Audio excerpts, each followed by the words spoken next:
নমস্কার। সকল গল্পপ্রেমী ও সাহিত্যপ্রেমী শ্রোতা বন্ধুদের আমার অনেক স্বাগত। আমার আজকের নিবেদন আশাপূর্ণা দেবীর লেখা একটি ছোট গল্প, ভাড়াটে বাড়ি।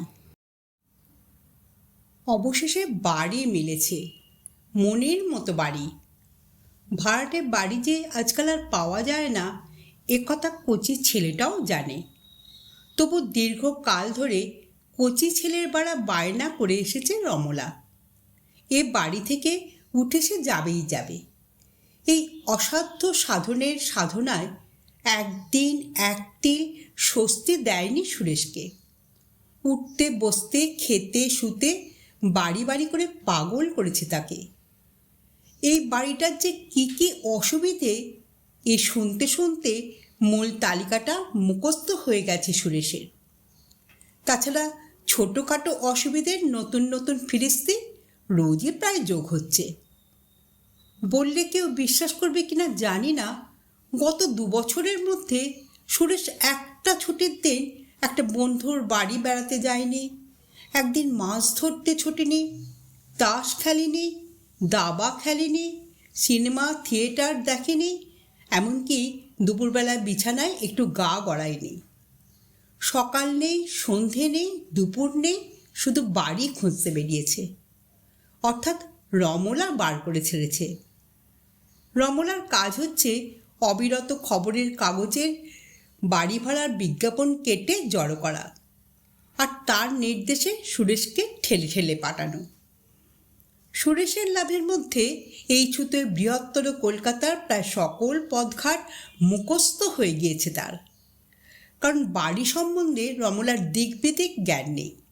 যে কোনো দিকে হোক, বাড়ির ভালোত্বটাই তার প্রধান লক্ষ্য। ভালো বাড়ি চাই, এই বাড়ি ছেড়ে ভালো বাড়ি। বিয়ে হয়ে পর্যন্ত 15 বছর ধরে খাঁচার মতো এই বাড়িখানায় বাস করে এলো রমলা। জীবনের সমস্ত বালো বয়সগুলো গেল খসে। এখনো পড়ে থাকবে এই হতচ্ছাড়া খাঁচাখানায়? কখনো না। অসাধ্য সাধনায় করতে হবে সুরেশকে। খবরের কাগজের কর্মখালি আর বাড়ি ভাড়া যে কিছু নয়, ও যে শুধু লোক ধাঁধানো ভাঁওতা, এ কথা স্ত্রীকে বোঝাতে বোঝাতে কাহিল হয়ে গিয়েছে ভদ্রলোক। বচসা হয়েছে, মনান্তর হয়েছে, 2-4 দিন কথা বন্ধর পালা পর্যন্ত চলে গেছে। তবু হাল ছাড়েনি রমলা। তাই না এতদিনে হালে পানি পেয়েছে। পেয়েছে মনের মতো বাড়ি, ঠিক যেমনটি খুঁজেছিল। ভাড়া অবশ্য এ বাড়ির 4 গুণ, কিন্তু কি করা যাবে, ভালো জিনিসের ভালো দাম দিতেই হয়। দেবে নাই বা কেন? এখন সুরেশের অবস্থা ফিরেছে যখন। আগে তো এত জোর করেনি রমলা, কারণ আগে সুরেশের আয় ছিল কম, দায় ছিল বেশি।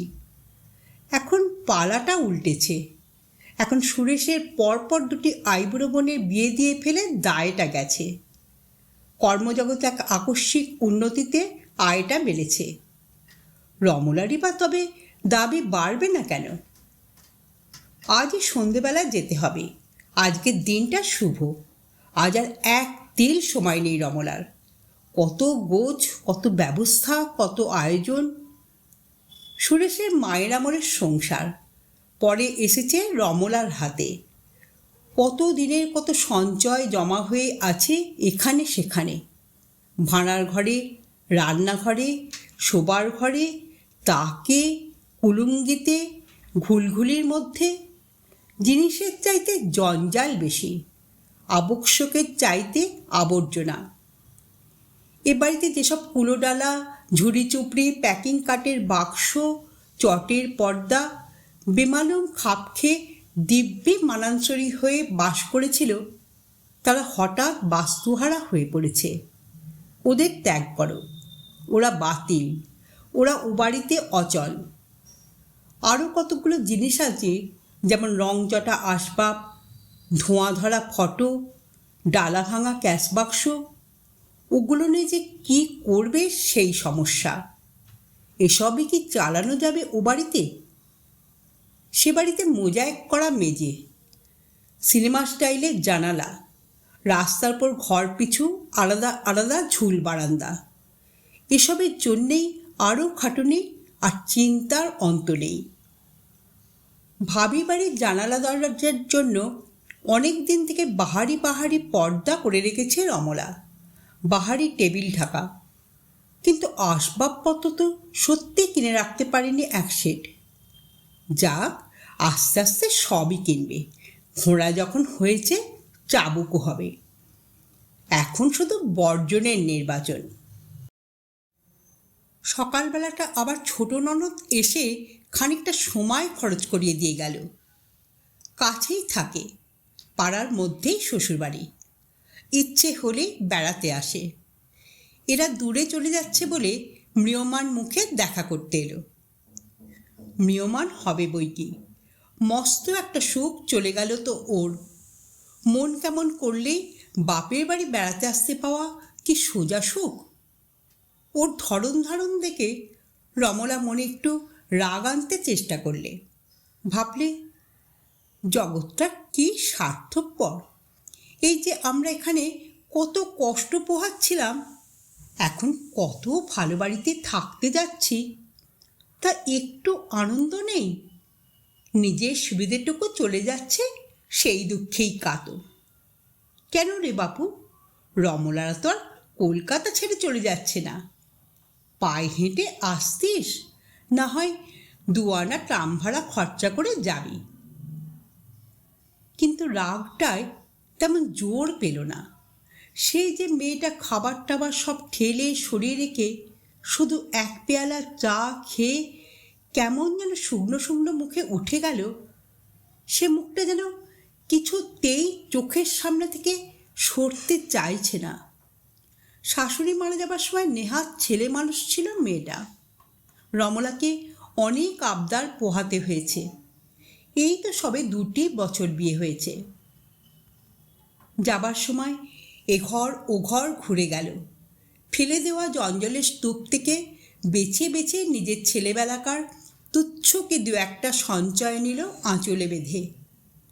আরও কিছু যেন খুঁজে খুঁজে বেড়ালো। দেখে একটু হাসি পাচ্ছিল রমলার। নে বাপু, যা খুশি। রমলার অত ছোট দিকে নজর নেই। শেষে পরে হেঁট হয়ে নমস্কার করল রমলাকে, আর ফিকে হাসি হেসে বলে গেল, আমার বিয়ের বসুধারাটা রয়ে গেল এ বাড়ির দেওয়ালে। ওকে বিদায় দিয়ে অনেকক্ষণ খোলা দরজাটায় দাঁড়িয়ে থাকলো রমলা, পথের দিকে তাকিয়ে। ছেলেরা স্কুলে গেছে, সুরেশ অফিসে। ছোট্ট ছেলে মেয়ে দুটো কেঁদে কেঁদে অসময়ে ঘুমিয়ে পড়েছে। থাকবার মধ্যে রমলা তো একাই রয়েছে শুধু। থাকলোই না হয় দুদণ্ড দাঁড়িয়ে। একটু পরেই মনে পড়ে গেল কাজের পাহাড় পড়ে আছে, অলসতার সময় নেই। ছেলে মেয়ে উঠে পড়লে রক্ষে নেই। ও বাড়িতে গিয়েই ছোট ননদটিকে নিয়ে গিয়ে 2-4 দিন রাখবে। এই সাধু সংকল্প করে জোর তলবে কাজে লেগে গেল রমলা। আচ্ছা, ওর তো বাপু ভালোই হলো। পাড়ায় শ্বশুরবাড়ি হয়ে বাপের বাড়ি এসে থাকার ব্যাপারটা তো মোটেই ছিল না। বেরিয়ে চলে যেতে হতো। এ তো তবু 2-5 দিন থাকা হবে। না না, এ বেশ ভালোই হয়েছে। বসুধারার কথায় ভাড়ার ঘরে ঢুকে নতুন করে চোখ পড়ল ভুলে যাওয়া দেওয়ালের দিকে। ভুলে যাবারই কথা।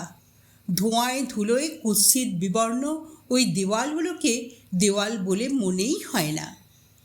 পথ আর ঘর এই দুটোকে আলাদা করবার একটা আড়াল মাত্র। বসুধারা একটা কেন, গোটা 3-4ই তো রয়েছে। সদ্য টাটকা ধারাটা এই ছোট ননদের বিয়ের, তার আগেরটা মেজ ননদের। সব থেকে পুরনো ওই মেটে বিবর্ণ দাগটা তো শুনেছে সুরেশের বিয়ের নান্দে মুখের। আর কোণের দেওয়ালের ওটা বিয়ের না, অন্নপ্রাশনের। বসুধারা চিহ্নটা রয়েছে, আর কিছু না। এটা রয়েছে, অথচ কোনো দিন লক্ষ্য পড়েনি রমলার।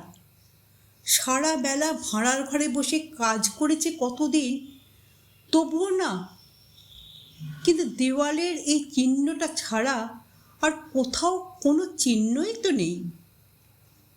কী করেই বা থাকবে?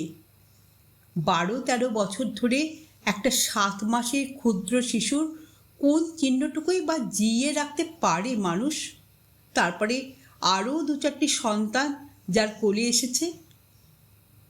মুখে ভাত খাওয়া বাসনগুলো তাই কবে কখন ভেঙে চুরে ক্ষয়ে হারিয়ে নিশ্চিহ্ন হয়ে গেছে। রয়েছে শুধু মেটে সিঁদুর গোলা এই অনুজ্জ্বল চিহ্নটা। ছোট্ট টোপর পড়া ছোট্ট মুখটা মনে করতে চেষ্টা করলো রমলা, পারল না। টোপরটা মনে পড়ল, মুখটা মনে পড়ল না। রমলার প্রথম সন্তানের কোনো চিহ্ন কোথাও নেই, রমলার মনেও নয়। আছে শুধু এই ভাড়াটে বাড়ির কোণের একটা দেওয়ালে। শোবার ঘর থেকে চিৎকার ভেসে এলো প্রচণ্ড কান্নার। এই সর্বনাশ, ফুঁকে উঠেছে। মেয়ের গলা তো নয়, কাঁসো। আর চেঁচাতে যেতে শুরু করলো, থামায় কার সাধ্যি। ভাঁড়ারের দরজাটা টেনে শেকল তুলে দিয়ে ছুটে চলে গেল রমলা। মরতে আবার চৌকির পর শুইয়ে এসেছে, পড়লে বাঁচবে না। স্মৃতির ভাঁড়ারেও তো এমনি করেই দরজা টেনে শেকল তুলে দিতে হয়, নইলে বর্তমানের চাহিদা মেটানো যাবে কি করে? কাজের পরে কাজ, নিঃশ্বাস ফেলবার সময় নেই। আর পেরে উঠছে না রমলা। এত শেকড় কাটতে হবে তাকে আগে ভেবেছিল? জোর গলায় সুরেশকে বলেছিল, তোমাকে কিছু করতে হবে না, সব আমিই করব। তুমি ও বাড়ি গিয়ে পিড়ি পেতে খেতে বসতে পারবে। টিফিন কেরিয়ারে লুচি তরকারি ভরে নেবার মতলবটা আর ফাঁস করেনি। সুরেশ বলেছিল, হ্যাঁ, সন্ধেবেলায় গিয়েই আবার তক্ষুনি রাঁধতে বসবে নাকি? পাগল, কিছু কিনে টিনে খেলেই হবে। রমলা মিটিমিটি হেসেছিল। তাক লাগিয়ে দেবে সে সুরেশকে, কিন্তু তেমন পারল না। লেপের চালিটা ছাদের সিলিংয়ে ঝুলছে, ওটা খুলে নিতে সুরেশের সাহায্য চাই। ওটা নাকি সুরেশের বাবার হাতে টাঙানো। শ্বশুরকে রমলা দেখেনি, দেখেছে শ্বশুরের হাতের এই কাজটা। ওটা নামাতে পারিনি, আর খুলতে পারিনি এই ব্র্যাকেট আনলাটা। দেয়ালের মায়া বিসর্জন দিয়ে বালি ভেঙে তছনছ করেও পারিনি। মোক্ষম পুঁতে আছে। আর কিছু না করে চুপচাপ ওই আনলাটার দিকেই চেয়ে বসে আছে রমলা। ঠিক ওর কাছেই যেন একটা হাস্যোজ্জ্বল কিশোর মুখ দেখতে পাচ্ছে। গোল গোল পুরন্ত মুখ, চোখে চশমা, হাতে হাতুড়িটা উঁচানো। আনলাটা পুঁতে ফেলে বাঁ হাতে বেশ নেড়ে চেড়ে কাজের স্থায়িত্বটা দেখে নিয়ে হাসি হাসি মুখে বলছে, এতে কেবলমাত্র আমার জামা কাপড় থাকবে, বুঝলেন বৌদি মহাশয়া? আপনার শাড়ি ব্লাউজ চাপিয়েছেন কি? এই হাতুড়িটা রমলার মাথায় বসিয়ে দেবার ইঙ্গিত করে হো হো হাসি। বাড়াবাড়ি রকমের হাসত। হাসির জন্যে সময় সময় ধমক খেত সুরেশের কাছে। সুরেশের ছোট ভাই দেবেন রমলারই সমবয়সী ছিল। 3rd ইয়ারে উঠেই টাইফয়েড হলো। অফিস ফেরতি একেবারে ঠেলা গাড়ি আর মুটের পাল নিয়ে হৈ হৈ করে বাড়ি ঢুকলো সুরেশ। পঞ্জিকায় নাকি শুভক্ষণের আয়ুটা স্বল্প হয়ে আসছে, দেরি করলে চলবে না। ছেলেমেয়েরা ফর্সা জামাকাপড় পরে তৈরি হয়ে আছে, স্ফূর্তির শেষ নেই তাদের। শুধু রমলার ভঙ্গিতেই কেমন শিথিলতা। প্রচণ্ড তাড়া দিয়ে উঠে সুরেশ বলল, এ কি, এখনও তৈরি হও নিজে? ব্যাপারটা কি? 8টা 10 মিনিট পর্যন্ত ভালো সময় আছে বলেছিলে না? 7টা তো বেজেই গেছে। রমলা মুখ তুলে স্বামীর মুখের দিকে চায়, ক্লান্ত স্বরে বলে, ভাবছি গিয়ে আর কি হবে, থেকেই যায় না। আপনারা এতক্ষণ শুনছিলেন আশাপূর্ণা দেবীর লেখা ভাড়াটে বাড়ি গল্পটি। গল্পটি এখানেই সমাপ্ত হলো। যদি শ্রোতা বন্ধুদের আমার গল্প পাঠ ভালো লেগে থাকে তাহলে অবশ্যই একটা লাইক দেবেন এবং পাশের মানুষের সঙ্গে গল্পটি শেয়ার করবেন। আর যারা প্রথমবার আমার চ্যানেলে গল্পটি শুনছেন তারা কাইন্ডলি একটু সাবস্ক্রাইব করে দেবেন। আপনারা সকলে খুব ভালো থাকবেন। নমস্কার।